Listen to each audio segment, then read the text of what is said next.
नारी तुम केवल श्रद्धा हो, नारी तुम केवल श्रद्धा हो, विश्वास रजत नकपत तल पर, पीयूष स्रोत सी बहा करो, जीवन के सुंदर समतल में, नारी तुम केवल श्रद्धा हो। जी हाँ दोस्तों, जयशंकर प्रसाद की ये वो मार्मिक पंक्तियाँ हैं जिसके माध्यम से मैं आज के इस परिचर्चा की शुरुआत करने जा रहा हूँ। और जयशंकर प्रसाद जी ने सही कहा है कि नारी के विविध रूप दिखाई देते हैं समाज में।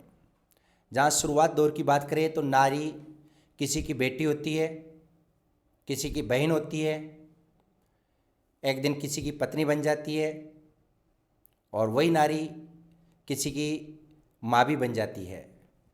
और इन तमाम रूपों का बहुत ही भव्यता के साथ निर्वहन करते हुए आज आपके और हमारे सामने जो शख्सियत मौजूद है, पूजा शर्मा जी, जैसा कि आप इस हमारे पीछे स्क्रीन पे देख पा रहे हैं, आपने एक बेटी का, एक माँ का, एक बहू का, एक पत्नी का, यानी तमाम रोल को अच्छी तरह निभाते हुए राजस्थान लोक सेवा आयोग द्वारा आयोजित व्याख्याता भर्ती में हिंदी विषय में संपूर्ण राजस्थान में 26वीं रैंक प्राप्त कर न केवल अपने माता पिता का, अपने सास ससुर का, अपने पतिदेव का, अपने गांव का, अपने समाज का, अपितु हमारी कोचिंग संस्थान सर्वोत्तम एकेडमी का जो मान सम्मान बढ़ाया, निस्संदेह रूप से आप सही मायनों में बधाई के पात्र है। तो पूजा जी, आपका हमारे सर्वोत्तम एकेडमी के स्टूडियो में आने के लिए बहुत बहुत आभार, अभिनंदन।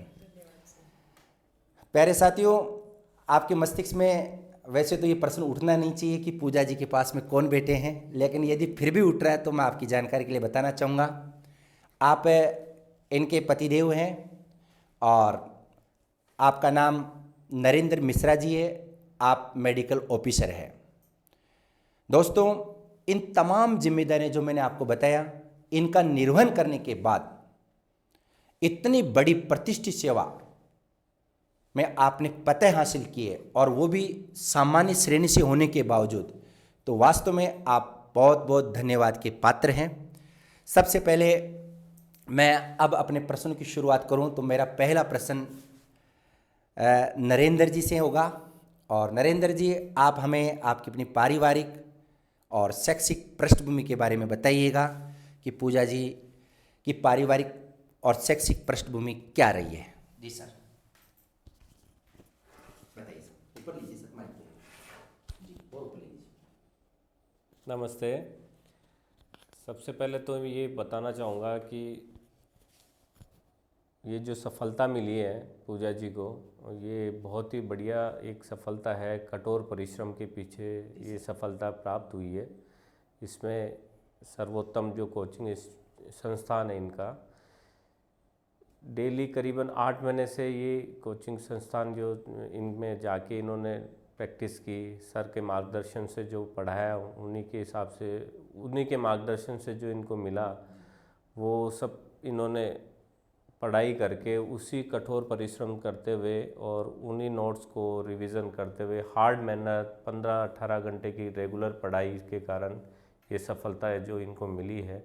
इसके पीछे बहुत कड़ी मेहनत है और सही मार्गदर्शन है।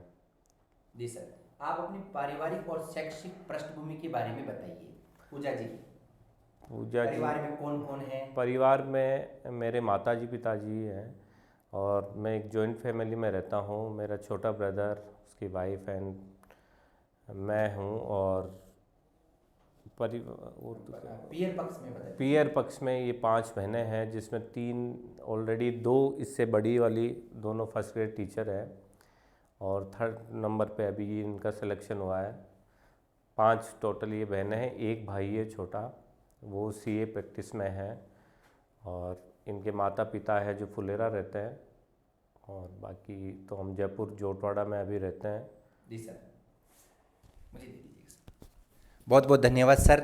ये आपकी पारिवारिक पृष्ठभूमि रही है, जैसा कि साहब बता रहे हैं कि एक जॉइंट परिवार में रहते हैं।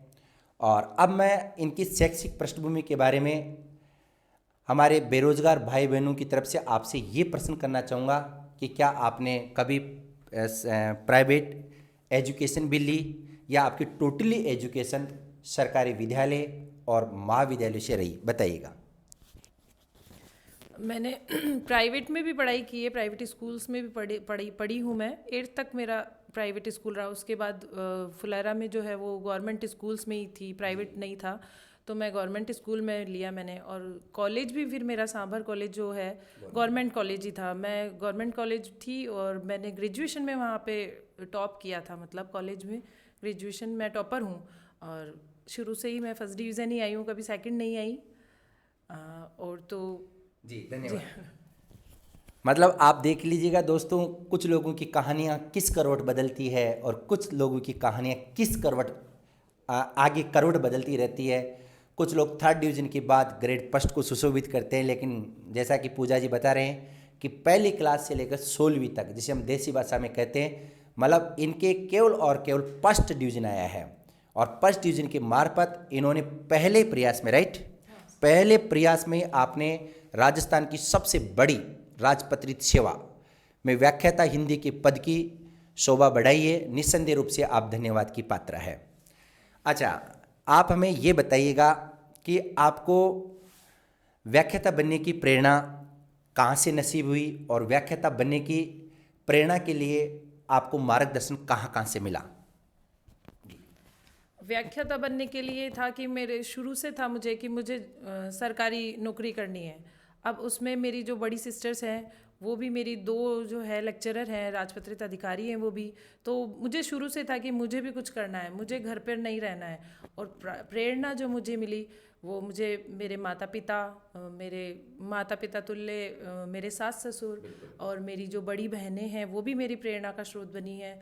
और मेरी जो देवरानी है, बहन के समान ही है, वो भी मेरी उसने भी मेरी पूरी मदद की है इस पूरी कड़ी मेहनत जो मैंने की है। और ये एक लंबी यात्रा थी मेरे लिए, तो क्योंकि 18 से मैं कर रही हूँ, जब से मैं सर के सर्वोत्तम कोचिंग में आई थी तब से मैं इसमें कोचिंग में बिल्कुल अध्ययन कर रही हूँ। तो उसमें मेरा सब परिवारजनों ने साथ दिया।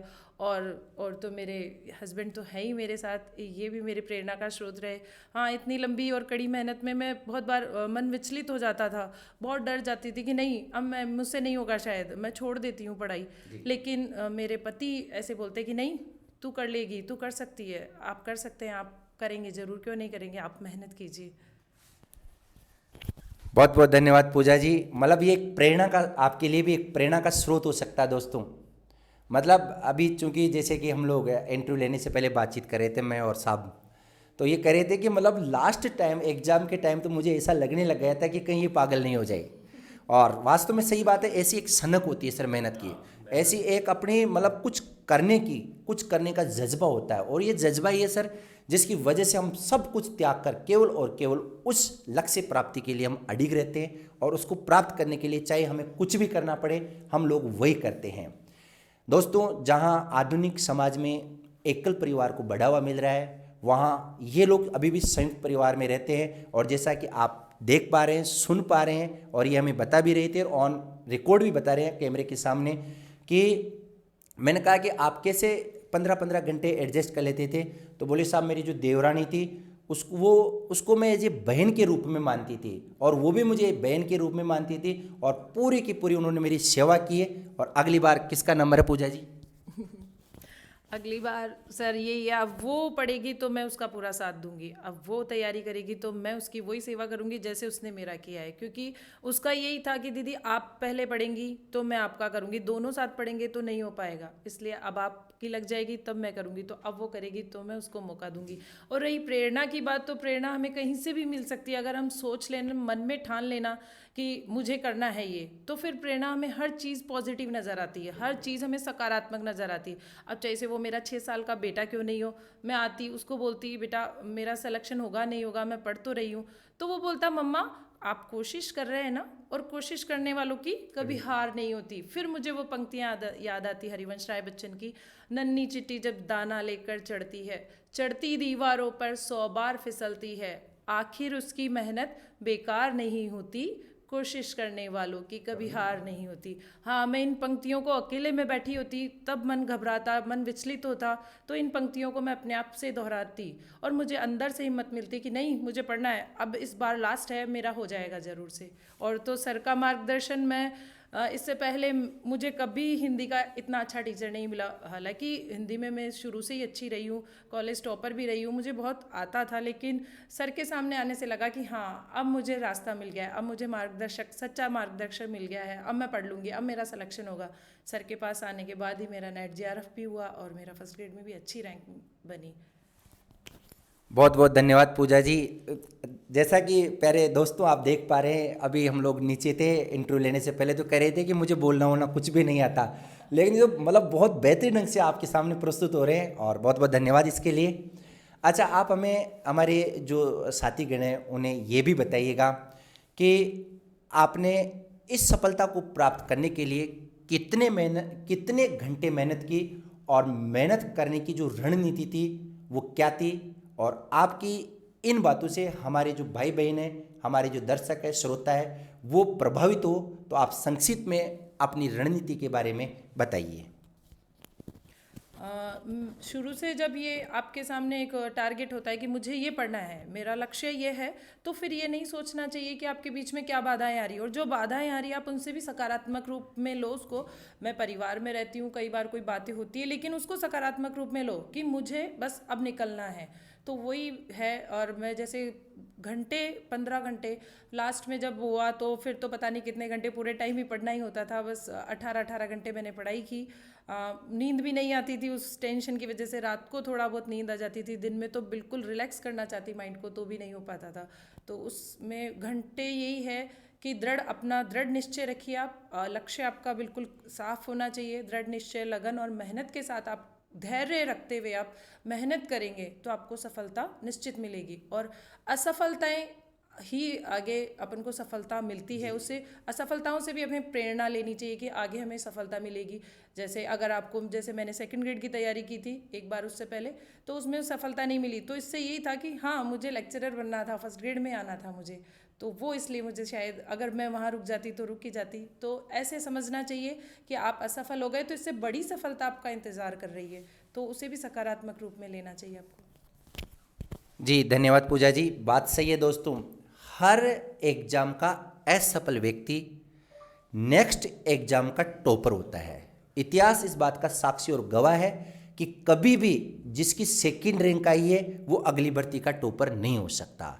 तो दोस्तों, अगर आप असफल हो गए हैं, और ये तो हकीकत है, इतनी बड़ी वैकेंसीज में कुछ ही लोगों का, गिने चुने लोगों का ही चयन होना संभव भी है, लेकिन यदि आप असफल हो गए तो निराश होने की बिल्कुल भी आवश्यकता नहीं है, क्योंकि अगला नाम यहाँ टॉपर के रूप में आपका आने वाला है। मैं परमपिता परमेश्वर से आप सभी लोगों के उज्जवल भविष्य की कामना तो करूँगा ही करूँगा, लेकिन आपको विश्वास दिलाता हूँ कि आप यदि ये टॉपर्स की श्रृंखला जो काफ़ी दिनों से जारी है और लगभग 200 विद्यार्थियों का चयन हमारे सर्वोत्तम एकेडमी से अभी 2018 की वैकेंसी में हो चुका है, आप इनके अनुभव आप अपने जीवन में उतारने का प्रयास करेंगे तो सफलता मिलेगी।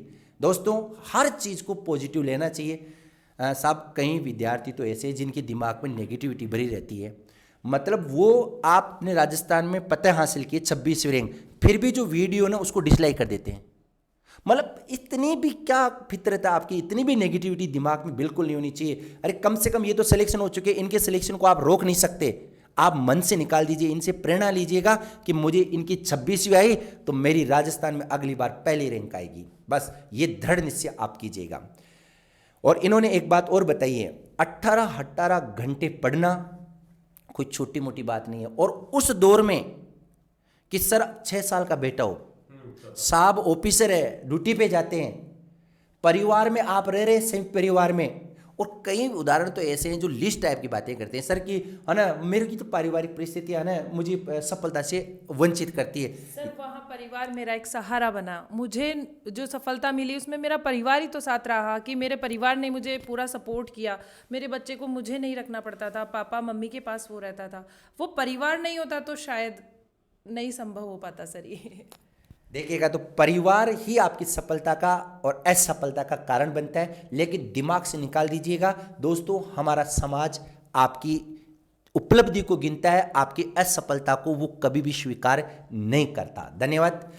अच्छा पूजा जी, आप हमें बताइएगा, चूंकि ये कोई छोटी मोटी नौकरी आपने प्राप्त नहीं की है, बल्कि आप एक गजेटेड ऑफिसर है, और मेरा सौभाग्य साहब कि मैं आजकल है ना रोजाना ही गजेटेड ऑफिसरों के साथ ही बैठता हूँ, और दिन के लगभग 2-3 इंटरव्यू हो ही जाते हैं। हालांकि इनको अपन लोग जैसे हमारे साथियों तक पहुँचाते तो उसमें 2-3 दिन का हम ब्रेक ले लेते हैं।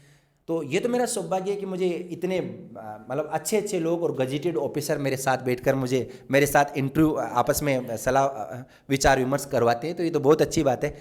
आप हमें ये भी बताइएगा कि आपने जो सफलता प्राप्त की है, इस सफलता में आपने कौन कौन सी किताबें पढ़ी? यदि आप उचित समझते हैं तो आप हमारे बेरोजगार भाई बहनों को संक्षिप्त में जरूर बताइए। अब बाजार में आप बुक्स देखेंगे, आपको ढेरों बुक्स मिलेगी, लेकिन उनमें से आपको कौन सी बुक आपको पढ़नी है वो सेलेक्ट करना बहुत मुश्किल होता है। लेकिन जब मैं सर के पास यहाँ आई, सर का मार्गदर्शन मिला, तो वैसे बुक्स में देखो मैंने बहुत सी बुक्स देखी, लेकिन मैंने पढ़ी, जैसे सर की ये सर्वोत्तम की है, काव्य शास्त्र की, और सर की और साहित्य की भी बुक्स मैंने पढ़ी। उसमें ऑब्जेक्टिव थे सर के, उसको मैंने पता नहीं कितनी बार पढ़ा, मुझे नहीं पता है, मैंने गिना नहीं कितनी बार, लेकिन मैंने हाँ बहुत बार पढ़ लिया। और सर की काव्य शास्त्र की बुक तो बहुत अच्छी है, मैंने इसको अच्छे से बहुत बार पढ़ा है। इसको कितनी बार पढ़ा ये मैं एग्जैक्ट नहीं बता सकती, लेकिन हाँ सर के जो कोचिंग के नोट्स थे क्लास के, वो नोट्स मैंने पढ़े हैं, और सर की ये बुक्स पढ़ी और बुक्स कंसल्ट की, लेकिन मुझे बेस्ट यही लगी, मुझे अच्छी सर की बुक्स लगी। मुझे सर का पढ़ाने का तरीका भी यही समझ आता था, इसलिए सर की बुक्स भी फिर वही पढ़ी मैंने सर की। धन्यवाद पूजा जी।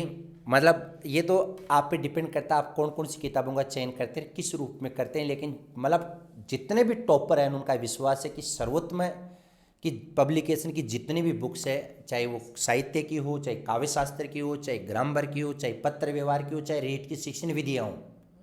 सर लॉकडाउन के दरम्यान मैं एक बात बताना चाहूँगा कि लोग तो अपने घरों में थे, और मार्च में, अप्रैल में, मई में 18-18 घंटे काम किया हमने किताबें लेखन में, और 18-18 घंटे में लगभग एक किताब लिखते हैं हम लोग। तो ऐसा तो नहीं कि मैं कोई ज्ञानी हूँ, लेकिन हम लोग एक किताब को लिखने में 100 किताबों से टीपते हैं, और ये हकीकत भी है, क्योंकि रामचंद्र शुक्ल जी भी टीपते थे, तो टीपना कोई गुनाह नहीं है, हमारे तो हिंदी साहित्य में एक परंपरा सी है। तो दोस्तों, बढ़िया से बढ़िया किताबों के लिए आप सर्वोत्तम पब्लिकेशन की किताबें, मैं दिल से बोल रहा हूँ। कई लोग ये कहते हैं कि साहब प्रचार प्रसार करें, आप अगर आपकी दृष्टि सही है तो आप इसको वो भी जरिया मान लीजिए, लेकिन ये एक आपको उचित मार्गदर्शन का पर्याप्त माध्यम है। अच्छा ठीक है, अब मेरा अगला प्रश्न पूजा जी से ये है कि चूँकि मैडम हम लोगों ने अभी हाल ही में सर लॉकडाउन का दौर चल रहा है, तो कोचिंग संस्थान और स्कूल्स खुलना अभी तो मुझे नहीं लगता है कि संभव है। इसके लिए चूँकि अगर आप सही मायनों में इस बात को लेंगे तो ऑनलाइन प्लेटफॉर्म पर काम करना प्रारंभ किया है, और जो अपना यूट्यूब चैनल है जिसका नाम है हिंदी सर्वोत्तम, ये बिल्कुल लिखा हुआ है यूट्यूब चैनल हिंदी सर्वोत्तम, आप देख पा रहे हैं स्क्रीन पर। इसका भव्य विमोचन राजस्थान लोक सेवा आयोग हिंदी व्याख्याता के टॉपर राकेश शर्मा जी के कर कमलों द्वारा इसका विधिवत उद्घाटन अभी थोड़े दिनों पहले हुआ था। और इस YouTube चैनल के ऊपर हम लोग शाम को 2-3 घंटे तक रेगुलर निःशुल्क रूप से, बताइए इससे बड़ी उपलब्धि क्या हो सकती है, निःशुल्क रूप से आप शिक्षण विधियां हो, चाहे ग्रामर हो, चाहे काव्य शास्त्र हो, चाहे हिंदी साहित्य का इतिहास हो, इसको हम लगातार पढ़ा रहे हैं। इससे बढ़िया और कोई चीज़ें हो नहीं सकती। जैसे ऑफलाइन खुलेगी तो आपका मोस्टली वेलकम है जी हाँ। दूसरी बात, इससे भी एक इम्पोर्टेंट बात, आप जैसा कि ऊपर देख पा रहे हैं दोस्तों, 7 जनवरी 2021 को गुरुवार के दिन शाम 7 बजे सर्वोत्तम हिंदी सर्वोत्तम का एक मोबाइल ऐप, जैसा कि आप मिश्रा जी के पीछे देख पा रहे हैं, वापस कीजिएगा एक बार, ये रहा कोई ना, सर्वोत्तम मोबाइल ऐप का भव्य लॉन्चिंग कार्यक्रम अब किसके द्वारा होगा, तो माता पिता से बड़ा इस दुनिया में कोई नहीं हो सकता। तो मेरे आदरणीय माता पिता के कर कमलों द्वारा इस ऐप का भव्य विमोचन कार्यक्रम रखा गया है। प्लीज़ आप लोग, जिन लोगों ने अभी तक आपके अपने YouTube चैनल को सब्सक्राइब नहीं किया तो कर लीजिए, और 7 जनवरी को शाम को 7 बजे इस ऐतिहासिक पल के आप गवाह बने, ऐसी मेरी आपसे अपेक्षा है। अच्छा पूजा जी, मेरा अंतिम प्रश्न आपसे, आप चूँकि अभी एट प्रेजेंट में कॉलेज व्याख्याता का विज्ञापन जारी हो चुका और रेट की 31,000 की वैकेंसी आ चुकी। पटवार हो चाहे और भी जितने भी कॉम्पिटिटिव एग्ज़ाम के बच्चे हमें देख पा रहे हैं, उनके लिए क्या कुछ खास संदेश आप उन तक पहुंचाना चाहेंगे? मेरा आप सभी से यही संदेश है कि हम पढ़ते हैं, लेकिन एक हमें पढ़ते हम बहुत सारा हैं, तो उसमें से सेलेक्टिव पढ़ना ये मैटर रखता है। तो ये सब चीज़ें अभी कोरोना काल में आप स्कूल वगैरह कोचिंग वगैरह में तो आप जा नहीं सकते हैं, तो इसके लिए आपका सर का सर्वोत्तम ऐप है, हिंदी सर्वोत्तम ऐप, इसको आप ज्वाइन करिए और सब्सक्राइब करें उसको। निःशुल्क है वो, बिल्कुल निःशुल्क है। और मैं तो ये मानती हूँ कि हिंदी में सर से अच्छा कोई नहीं है मेरे लिए तो ये सर बेस्ट हैं, और आप सबके लिए भी अच्छा हो, आगे आपको भी सफलता मिले। मैं यही चाहती हूँ आप सभी को सफलता मिले। इसके लिए आप सर का ऐप जो है सर्वोत्तम निःशुल्क जो है वो आप उसको ज्वाइन करें। और मेरा यही संदेश है कि कोरोना में आप नहीं जा सकते तो आप उससे ज्वाइन करके आप उससे स्टडी अपनी कंटिन्यू रखिए, क्योंकि पढ़ने का मैटर अपने पास बहुत सारा होता है, लेकिन उसमें से सेलेक्टिव पढ़ना और एक रणनीति बनाकर आप पढ़ेंगे कैसे पढ़ना है, तो वो सब आप सर के मार्गदर्शन से आपको संभव हो पाएगा। अच्छा पूजा जी, आप हमें बताइएगा, आप जैसा कि बता रहे हैं कि सर्वोत्तम अकेडमी के अलावा आपने कहीं भी कोचिंग नहीं ली, ये बात सत्य है? हाँ सर, ये सत्य है। मैंने इससे पहले सेकंड ग्रेड में पढ़ा ना, तो एक सर से ज़रूर कंसल्ट करती थी मैं, लेकिन मैंने कोचिंग यहीं पे आकर पढ़ा। और आपके कई कोचिंग संस्थान वाले नाम भी दे रहे हैं, इस बारे में भी अपनी बात रख दीजिएगा। वो तो सर अब पता नहीं फेसबुक पे से या फिर जो भी है फ़ोटो वगैरह लेते हैं और वो डाल देते हैं अपना अपना नाम, उनको तो अपना प्रचार प्रसार चाहिए तो वो अपनी मेरी फ़ोटो डालकर बधाई संदेश के रूप में दे देते हैं, तो वो अब उनका तो मैं क्या करूँ। मतलब ये बात पर सत्य है कि आपने कहीं नहीं पढ़ाई? नहीं, मैंने कहीं से कोचिंग नहीं की है, मैंने कोचिंग यहीं से की है, सर से ही। अच्छा मैडम, आपको बहुत बहुत धन्यवाद। किसके लिए? कॉलेज व्याख्याता बनने की मेरी अग्रिम शुभकामनाएं। आप हमारे स्टूडियो में आए, अपनी अगली मुलाकात असिस्टेंट प्रोफेसर के रूप में सर्वोत्तम एकेडमी के ऑनलाइन प्लेटफॉर्म पर हो, ऐसा आप मुझे विश्वास दिलाइएगा। बिल्कुल सर, जरूर से आपका मार्गदर्शन रहा तो वो भी जी जरूर मुझे सफलता मिलेगी। जरूर यहाँ तक पहुँची हूँ तो वहाँ भी पहुँचूंगी, वो भी मंजिल दूर नहीं फिर। जी धन्यवाद। और अंतिम संदेश कोई खास जो आपके दिमाग में इस इंटरव्यू के दौरान रह गया तो आप संक्षिप्त में उस बात को बता सकते हैं। बस यही बोलूँगी, जिसने अभी मेहनत करना प्रारंभ किया है वो ये सोचें कि मुझे अगर लंबी लड़ाई भी करनी है तो उसमें निराश बिल्कुल नहीं होना है, मुझे हमेशा सकारात्मक सोचते हुए आगे बढ़ना है। और जिसे असफलता मिली है वो अपनी असफलता को अपने लिए प्रेरणा समझे और आगे बढ़े, और ये सोचे कि अब मंजिल दूर नहीं है, बस अब मुझे मिल जाएगी सफलता, और आपको ज़रूर से सफलता मिले। ये मेरी तरफ से आप सभी के लिए अग्रिम शुभकामनाएं हैं। बहुत बहुत धन्यवाद, आप हमारे स्टूडियो में आए, इसके लिए मैं तहे दिल से आपका आभार व्यक्त करता हूं। और स्पेशली आपका सर, क्योंकि आपने भी इतनी बड़ी सर्विस में होने के बावजूद टाइम निकाला। बहुत बहुत धन्यवाद सर। राम राम साहब।